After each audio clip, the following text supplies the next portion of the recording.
Popping into our next question, this is from a listener named Bill. And Bill asks, how do I make the most out of life when most of my days are consumed by a job that I don't enjoy, but I do it because I have to provide for my family? Bill, that's a great question. Whenever I hear the name Bill, I always think, is it actually William? But then they didn't want to go by Will, so they went with Bill. Or is it Billy? Like, doesn't matter, but that's kind of the first question I have for Bill. But thank you, Bill, for reaching out to that. I forget what episode it was, but we talked about the 3 stone cutters. And oftentimes it becomes, can we change your perspective about that? And so that's a good place to start. It's just changing your perspective about what is it that you're doing. I'm sure no matter what you're doing, there's meaning to it. There's no meaningless job. Every job has meaning. You're providing something for somebody down the road. You know, I look at, for example, like a janitor. Like a janitor may think that what they're doing is not purposeful. It's like a sucky job and like people don't want to do that. And the reality is, like, what would our schools look like if it wasn't for janitors? Oh, yeah. There'd be puke piles everywhere, messy toilets, toilet paper all over the place. And that's just the minimum of what they do. Yeah. Like all the other maintenance stuff they do to keep a school actually running. So they're not just picking up this pile of puke. They're setting this establishment for young minds to come in and learn and to be cultivated to then become a productive member of society. Right? So if you can switch your perspective, you'll start to see how important it is what you're doing. No matter how minimal you may think that it is, it's not minimal. It's very purposeful. So that's one avenue, is just the perspective of that position. And sometimes we forget that what we're doing is meaningful because you don't directly see that impact, and it becomes hard. So make sure that another step is that make sure you have a team and that you guys are constantly talking about the vision. Like, our vision is not to just clean up this pile of puke. Our vision is to cultivate a safe and clean place for these students to learn. If you have a leader that's able to use that and you have weekly meetings and they're talking about vision and they're talking about vision and they're talking about vision, you're going to have a change in mindset, right? It just takes one positive person on the team to really change the team around, you know? So perspective, have those vision meetings, establish what the vision is. And you know, at this point, you may have to, Brandy's mentioned it before, you should look within yourself for that vision. And if you're having trouble getting it, maybe reach out to other sources. This is where it's so important to have community. Like you said, that man that climbed up Half Dome at Yosemite, he had community around him. He did the walking, but he had people there with him supporting him. So what are those people that are there to support you? And I saw this the other day, but the best friend that you want to keep in your life is the person that you can call.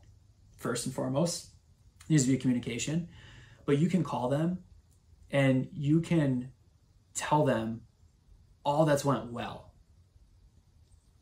And their response isn't competitiveness of like, oh, your week went well? Let me tell you about my week because I think my week was better than your week.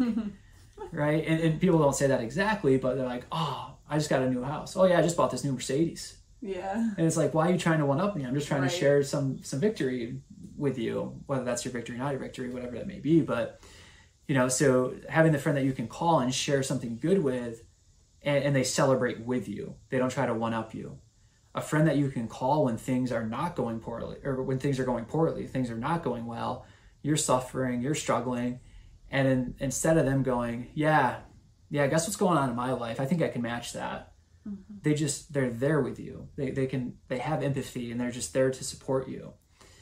And then that friend is also the person that is willing to call you out. And sorry to say it like this, but call you out on your crap. Yeah. And what does that look like? Oh, what I'm doing, I don't get it. It doesn't matter. Excuse me. It does matter because you matter and can list the examples as to why you matter. If you have that friend in your life, hold on to that friend and keep them as close as possible because it is rare and it is hard to come by. And when you do, that person is so special. That's going to be the person that's going to help you to shift your perspective. They're going to give you insight to things that you're maybe not seeing. So those are kind of 2 or 3 different strategies. And the last thing I would say is that if none of that is working and you feel like you need something more, what is the activity that you want to be doing? Back a while ago, we had a friend that was going into the FBI Academy. So we were having a going away party, and it was at a local bar that happened to have an open mic night on Wednesday night. It was one of my favorite nights, like being at that place, because there's a guy that went up and he rapped his own song. There's a guy that brought a trumpet and played his trumpet. There's a person that was singing Christmas songs. But it didn't matter how much the music hurt your ears. The joy of that person performing was everything. And for those people, that was the moment of their week. That was their time, that little moment on that stage in front of that little amount of people gave them the fuel for the rest of their week. We see it in pickup basketball. We see it in all these different things. So what I would say, if you're really struggling with it, what's that thing that you can do that fuels you for the rest of the week? You might say, yeah, I always enjoyed painting, but I just don't have the time to paint. I guarantee if we looked at your phone, we'd see how much time you spend scrolling. And if we minimized that and said, here's a canvas, paint, you would probably go, well, it's been too long. I don't think I'm good enough to paint anymore. Well, who are you painting for? You're not painting to go sell this at an art show. You're painting because it gives you joy. It fulfills your soul. So that thing that your soul wants, because if you have to provide and you feel like you're in this position and it's not life-giving and your soul wants something else, but you still have to stay in this position, give it micro doses of that other thing throughout the week. Yeah, and to comment on the last one, like, it's healthy and important to have outlets in your day-to-day life. If you have the same routine every single week and nothing's bringing you joy, like that is problematic. Like, I feel for you, Bill, because that is very problematic. It's important to have healthy outlets, and maybe, you say you need to provide for your family. Maybe you need to ask one of your family members to pick up the slack in one area so that you can have a breather in a different area, in order to have, we're not saying go spend 12 hours a week by yourself to go get recharged. An hour would be great if you could do an hour. If it's only 30 minutes, it's 30 minutes or whatever you can do. But like, having that thing, if you're not enjoying your life, you need to find the thing that will bring joy back into your life. And, Dylan mentioned that it's hobbies. Unfortunately, I would love to say that the answer to this question is just quit your job and find a job that's more meaningful, but that's probably not the solution for most people. And so find other ways that you can bring meaning back into your life on a regular basis, because you deserve to enjoy your life. You deserve to find that joy again. And I think sometimes it's hard to find perspective, but having like a specific action step is a good first step in finding perspective. Yeah, and part of this is it's solitude, but it has to be solitude with purpose, because solitude without purpose is destructive, and that can lead to depression. But solitude with purpose, and solitude does not mean that you're isolating yourself in a room with all the lights off and there's no stimulus whatsoever. Right. Like, solitude is, like, one of my best friends loves fly fishing, and he shared with us that one of his favorite things to do is to dig a hole in the snow and then just lay in it with the creek going by and the sun coming down. Like, that's his solitude. But he also gets solitude when he's out there with the rod actually fly fishing. Some people get solitude with hiking. Some people get solitude from writing. I know when I was writing the book, that was my solitude. That was so joyful. It was just me just typing this thing away and thinking and researching. So solitude is not this thing where you're just laying there. It can be, but it doesn't have to be this thing where you're just laying there doing nothing. But it's doing the thing that thoroughly gives you joy, that you could get lost in, that the rest of your week, you're thinking about that thing. You're still putting your 40 hours in at wherever you need to pay the bills. But your brain is like, oh man, I can't wait to get back to that book. I can't wait to get back to that painting. Oh, I can't wait to get back into that gym and take one more jump shot. I can't wait to go on that walk. I can't wait to knit that last part of this blanket. Whatever it may be, you need that thing. How do you know it's the right thing? you'll know. Yeah. You'll start it and you'll get sparks. You'll be so freaking excited. It won't matter what the outcome is of the product. The outcome will be your happiness, and that is worth the most expensive currency we have is time, right? This is worth your spend. Yeah. Spend it on the thing that you love.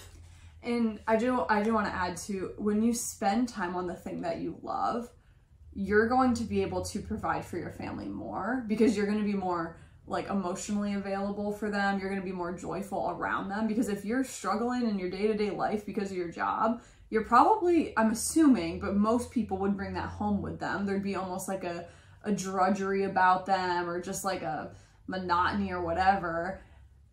But if you have that thing that's giving you life, you're going to be able to give that life to the people around you as well, which who doesn't want to help their family grow? You know, who doesn't want to improve your family? Maybe once you really have that thing, maybe you invite family members to that as well. Like who knows what it'll turn into, but I think that that's important to say as well. Yeah, and you made me think of this other thing of, you know, reflecting on if you are able to kind of take a step back or a step away from that thing that's draining you, because if you're drained and then you do this activity that undrains you, you're just getting back to neutral. And for a lot of people, that's a huge victory. Yeah. That's a big one, just getting back to neutral.